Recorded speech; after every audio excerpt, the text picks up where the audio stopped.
Hi everyone, my name is Anika Verma and I'm the Chief Communications Officer at the Steamboat. For those of you who don't know, we interview various students who have showcased an interest in STEAM and or leadership through various different ways. We have today another student and I would like Poorna to introduce herself. Thanks, Anika. Hi, my name is Poorna. I am a junior in high school. I'm so excited to be here. I love spreading awareness about STEM, and thank you so much to the Steamboat for having me. Thank you so much for joining us today. It's really exciting to have you. So, I guess I'll kind of start today's interview just to get to know a little bit more about you personally and then move into some of the extracurriculars that you are part of and things you've done. So, first, can you tell us what sparked your interest into STEM? Yeah, that's a great question. When I was younger, around second grade, I was exposed to the world of STEM, and I just looked around me and I thought, there are a lot of male characters here in STEM, but I don't really see any female people that I can look up to as a role model in STEM. And I decided that I should take action and I wanted to be a role model for younger generations. And so I started taking proactive measures to make sure that younger generations have access to STEM as well.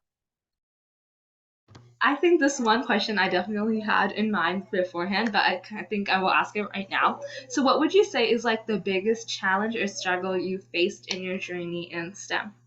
Yeah, so like what as I was saying before, one I remember very specifically was in second grade when I was doing a coding lesson in elementary school, and I was so excited to get started. I thought coding was such a cool thing to do. And so I opened up my computer, I looked around, and the only people who were interested were all guys.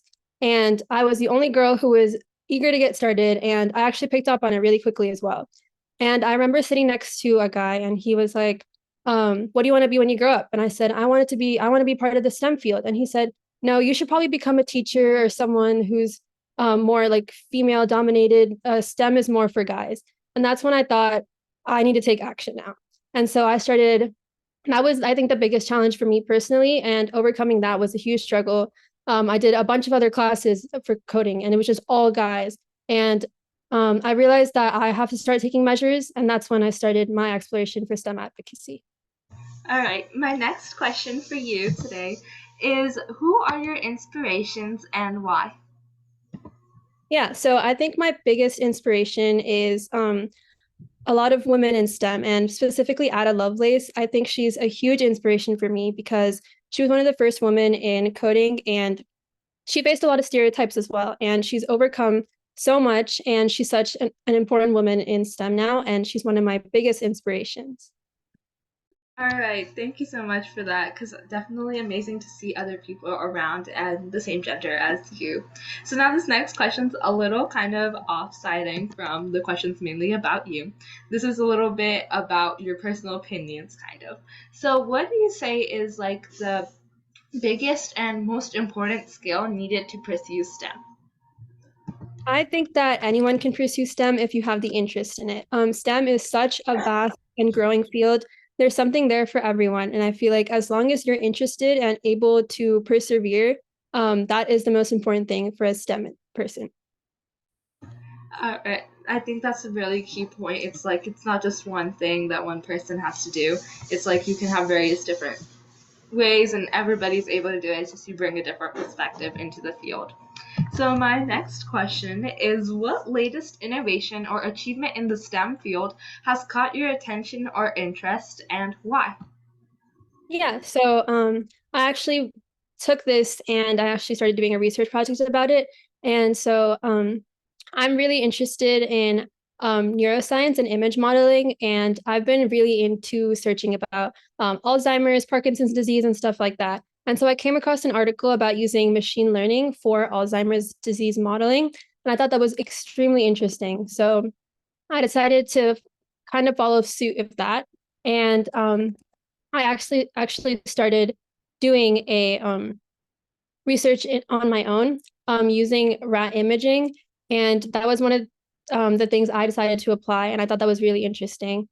And yeah, I can go into that as well if you wanted me to. Yes, definitely. Please tell us a little bit more about, your whole entire research journey. I think we could definitely learn a lot. Yeah, so I started doing an experiment with mice lacking the APOE gene, which is basically a really important gene for Alzheimer's. And so I analyzed the percent stenosis using the artery and lesions, and I basically tried to see if there were any patterns using machine learning in mice that were affected and mice that weren't affected. So I have multiple questions. So one, how were you able to like, because I assume that you need supplies and like maybe a lab to do these kind of things. So kind of where did you work on this and how did you get all the supplies and materials to? Yeah, so I have a teacher who's readily able to support me, and she was able to provide me guidance and research to help me kickstart the project. And she was always able to check in, give me support, and make sure that I was able to get the result I wanted. And I think that's a really important thing. You should always, in the STEM field, always having someone to guide you or having a mentor and kind of being able to refer back to them, because there are so many unique things you could do. And there's a lot of stuff that hasn't been done yet. And so having someone who's able to kind of support you and always be there for you along the way is really important. Thank you so much for that. I have one other question about your research thing. So I know you had like this spark in looking into the research for Alzheimer's and overall that kind of thing. So where do you hope to like, what's your end goal with the research kind of? Yeah, so I definitely want to take my research on into the future as I go into college, doing a lot more hands-on projects and really taking what I've learned in the past and applying it. And in the future, I do want to be part of the cancer research program. So definitely like trying to help cure cancer and resolve issues for cancer because it's such a prevalent issue right now. And that's something that I want to contribute to the STEM field. I think this relates really nicely into one of the questions I have planned is what are your future plans like maybe do you plan to go to college and if so where and what are your future like career choices? Yeah, so I'm currently a junior in high school. So we're just wrapping up junior year. And so there's a huge world of college ahead of me. And I definitely want to, like I said, pursue oncology. And I do want to like get into more research, hands-on research. And so in college, I definitely want to pursue more research. So biology, and then after that, getting more hands-on learning as well. That sounds very exciting, and it's a really cool field where you can definitely do a lot of different things and take many different paths. So very exciting, kind of to hear. So I guess now this also connects in is what are classes that you're currently taking that relate to the STEM field, or classes that you've taken already that are in the STEM field? Yeah, so I've taken a bunch of classes. I've taken AP biology and AP chemistry, which I think are really important in applying to the STEM field. I've also taken a lot of computer science classes, which again, I've applied to my research.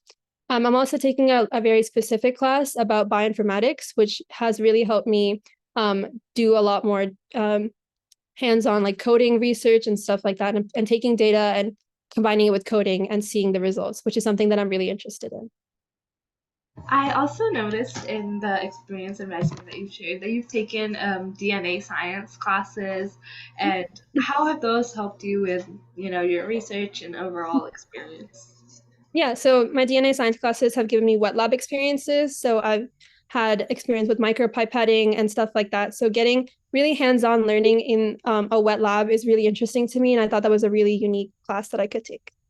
So I have one question for the listeners outside. Are these classes that you took at school or are these opportunities that you found elsewhere? So both combined, there were definitely like introductions that I received at school, and then I took upon it to research for opportunities outside of school to kind of get more hands-on experience as well. So for students that are looking for opportunities outside of their school, what kind of tips or suggestions would you give them? Where would you tell them to start their journey into looking for opportunities? Yeah, so I would recommend definitely talking to teachers since they would definitely have resources as well.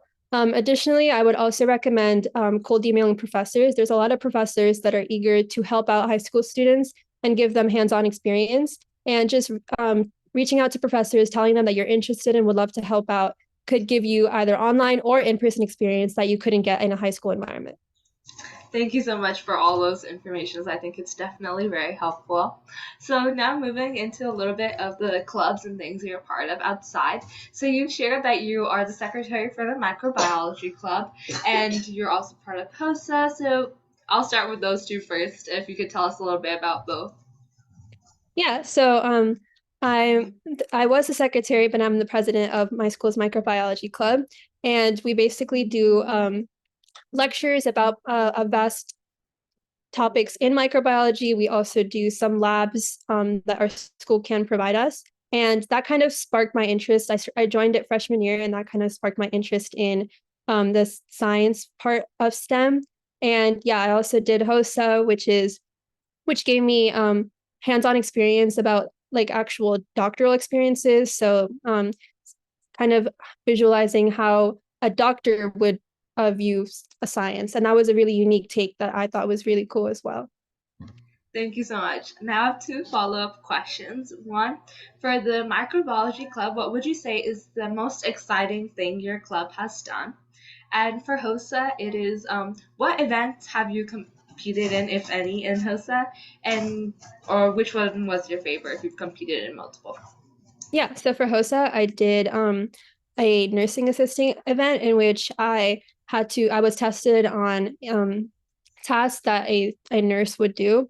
And I thought that was really interesting because it's tasks that you would think are really simple to do, but they're actually not. And it gives you a unique take on how nurses and in the doctor's office function. And then for microbiology club, I think one of the coolest things we've done is we've had a lot of speakers come in and talk to us. And for me personally, I thought that was really cool because I was able to see how topics that our club explored would be applied in the real world and how you can apply that after you graduate college.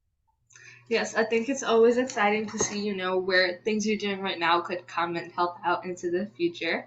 So another two clubs that I want to know a little bit more about is the Investigative Science Outreach and the Psychology Society.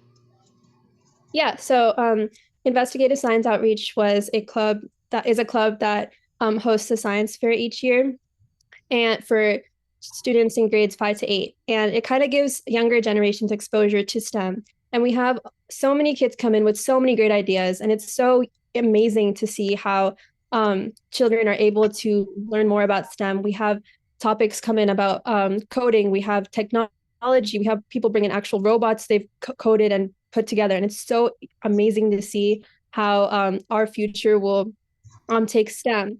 And then for psychology society, same thing as microbiology. It's we focus more on neurology and stuff like that. So we've had speakers come in, and that's been a unique take because you're able to see more like people interacting with others, whereas microbiology is more research. So I think that's two different ways that I've had exposure to the science field. Yes, I think they definitely, all of the clubs kind of relate with things that you're doing in the science field and have great connections. So it's really nice to see how we can, shape ourselves by the things that we do outside of school. So my next question is a little bit about the organization that you're a co-founder of. So can you tell us about GoSTEM services and what you do? Yeah, so GoSTEM is a youth-led organization co-founded by me and my friend. Um, we give middle schoolers the opportunity to explore the STEM field, especially for those who are underprivileged because they have less exposure and access to STEM resources. So we've hosted science fairs, we've hosted speaker events, we've hosted workshops, and it's been really great to kind of reach out to Title I schools who aren't able to get access to STEM resources and us being able to provide that for them. That sounds like very exciting, and I can personally relate to it because I started like an organization very much similar to that, and it's more local to here, and we kind of do similar things, reach out to middle school and elementary school students and work with them. So I guess now my next question about that is going to be what would you say was the hardest challenge in co-founding something? Yeah, so it's definitely a lot of work to put into co-founding an organization, whether that be reaching out to speakers, making sure you're in constant contact with them, applying for funds, stuff like that is really important to make sure that you're able to sustain an organization. And as a co-founder, I've been able to kind of expand those skills. And I think that it's really helped me grow as a person. All right, thank you. Now, next, I think you mentioned something about being part of the Red Cross. So, can you tell us a little bit about, your role in Red Cross and things that you might have done? Yeah, so as a part of the Red Cross, I am a national support volunteer. So I help people who are interested in participating in the Red Cross kind of interview them and match them to different parts of the Red Cross, whether that be like delivery services, stuff like that. And it's really cool to see how people from different generations, I've come across people my age, people who are much older than me, and there's a wide range of people who are interested in helping, and that's such a cool thing to me because no matter how old you get, I think there's some way for you to contribute to the playing field. Yeah, it's very exciting to kind of do. So, I have a little question about this as well. How did you get into like this position of Red Cross? Like, what's the application process like, and what made you choose to, do a specific role? Yeah, so I wanted to be able to help. It's an online role, so I wanted to be able to help no matter where I am. And so I was researching for volunteer positions, and I found the Red Cross, and I thought that this would be a good fit for me because it's a very flexible position, but it also matches my interests as well. And anyone can apply. It's a really quick process, quick interview process as well. And the Red Cross is always looking for volunteers. So if anyone is interested in applying, you should definitely apply. Yes, I would definitely agree with that. We have a Red Cross club at our high school, and we kind of, work with a larger group. So I think being a part of that, I've definitely learned some amazing things and got to, help out our community. So I think I would definitely recommend it as well to everybody. So you've also done some, it says fundraisers for the John Hopkins Children's Center. So it would be amazing if you could just tell us about this because you mentioned that you raised over $1,000, which is a lot. So it'd be great to know how you kind of went about this. Yeah, so last summer I wanted to be able to make an impact on the society around.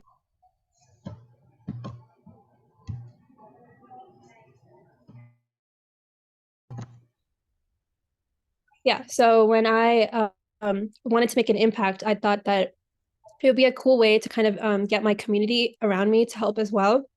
So I reached out to a children's center, multiple children's centers, and one of them that responded back to me was the Johns Hopkins Children's Center, and they were more than happy to help me raise money to be able to have donated to the center.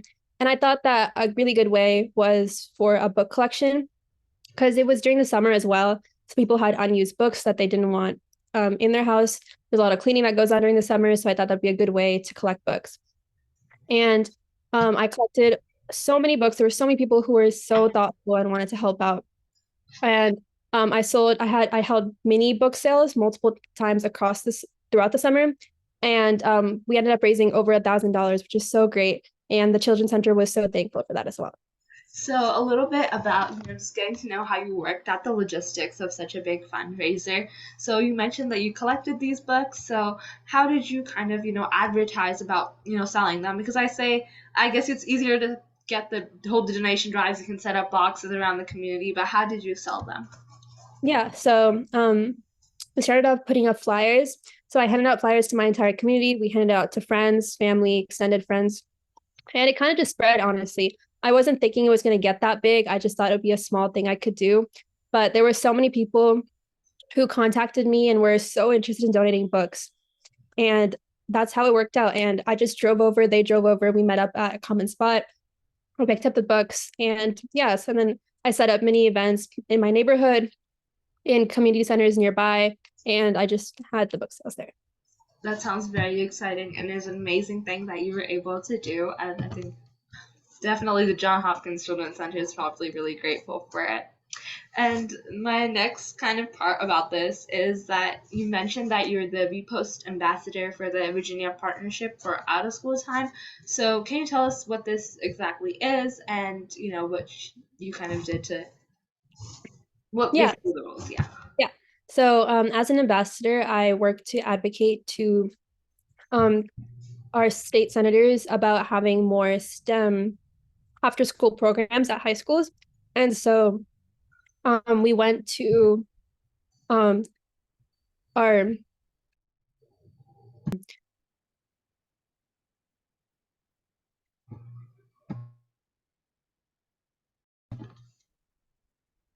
And so we went to our senators in Virginia, and we advocated for STEM after school events. And we had a proposition that we wanted them to vote for in the next legislation. And it was really nice being able to convey our thoughts as high school students to such a big group as senators. I think that's very exciting. So, can you tell us a little bit more about, what kind of legislation you were advocating for, and what were your results? So we wanted to be able to establish more STEM after school events for high schools around Virginia. And we were keeping in mind Title I high schools. And we they said they would reach back to us by the end of June. So we actually haven't heard back yet. But we are really hopeful that we do get something passed for it. All right, that sounds very exciting, and we keep fingers crossed for you. So, what would you now, kind of going back and kind of wrapping up, what would you say is like your biggest personal STEM achievement? So I think when I think of my STEM achievements, I don't think of one specific thing. I think of everything that's accumulated together. And I feel like everything that I've gone through has really shaped who I am. And I'm so thankful that I've had opportunities to be able to be such into the STEM field. And I know a lot of people don't have access to that. And I just organizations like the Steamboat, I'm very thankful for because they're able to spread awareness about STEM. That's one of the first things that you should do. Yes, I definitely couldn't agree more with what you said. It's definitely like it's a cumulative effort that brings things forward, and it's always about paying it forward and, kind of getting everybody to experience the same things that you've been able to experience. So this is a fun question that we ask almost everybody that we interview, and it's about artificial intelligence. So you probably heard a lot about it. So we kind of just like to know what your opinions on artificial intelligence are, where you see it playing out in the future, etc. Yeah, so I think AI has definitely expanded over the past few years, and um, things like ChatGPT have really taken and made a huge impact on us. And I feel like in the future, we will definitely be able to integrate it somewhere and another into research. And I think it will definitely benefit us, but we have to make sure that it doesn't get too out of hand, or else it will definitely start to harm us as well. Yes, definitely. It sounds like very similar answers that we hear from everybody. My last kind of thing is you manage so many different extracurriculars and courseworks and your research. So, what kind of like tips or suggestions would you give to, managing classes, managing work and extracurriculars and work-life balance? Yeah, so definitely managing your time wisely is super important. So whether that be having like a calendar that you always refer back to, or definitely just not taking on more than you know you can offer. So I've always been able to convey when I'm available and what I'm available for, and I don't do more than that. And I think that's been really helpful for me in order to make sure that I don't burn myself out, essentially. Yeah, I think burnout is a lot of like huge things high schoolers face because they kind of overdo it either or aren't able to, just like keep up with everything that they're doing. So I definitely couldn't agree more. So I think we're kind of coming to the near end of our interview. So now is like, can you share any last feedback, any ideas, anything that you kind of want to share about yourself or for the viewers? Yeah, so just a tip for everyone. Always know that you are capable of more than you always imagined. Always strive to achieve your goals, and anything is possible. STEM is always constantly evolving. So anything you want to do, you can do. And yeah, thanks for having me. All right, then I want to thank Poorna for joining us this week on our student interview series project. And if you're interested in getting interviewed by our team, be sure to check out the form shared in the description. We're always looking for interested students, and we interview anyone between the ages of 14 and 22. But we'll always make exceptions for grad students who are doing amazing work. We hope to see you back here again on Monday for our next installment. Thank you.